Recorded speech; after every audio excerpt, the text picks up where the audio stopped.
Leaky condos, that whole era, like it kind of ties into strata minutes, depreciation reports, envelopes, rain screens, right? Just Having the good people on your side that yeah, know what they're doing. that's a big one, right? Like that's a big one. Not many people know or can kind of wrap their head around the cost that is associated with like exterior projects. It's massive, massive, Mm-hmm. massive, massive. Like I just read a set of minutes a couple weeks ago. It was like a kind of in the same era, leaky condo era. Like you're talking mid '80s, almost '90s, Mm. stucco.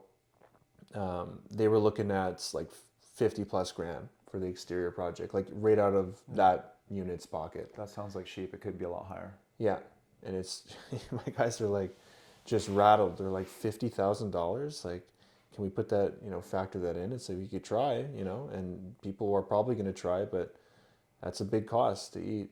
How Yeah. many people are? So that's one thing you got to look for. That's a big one.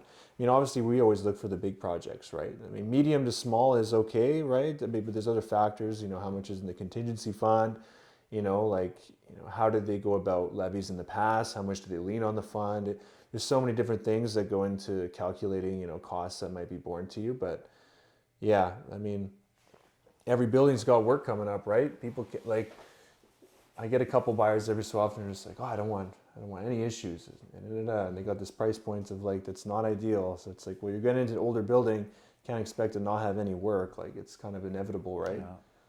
Yeah, But I just had that conversation earlier. Is that it's an interesting kind of trade-off. Is that there was a building that went into multiple offers in Fairview Slopes. yeah, It was listed for I think 589, sold for about 605.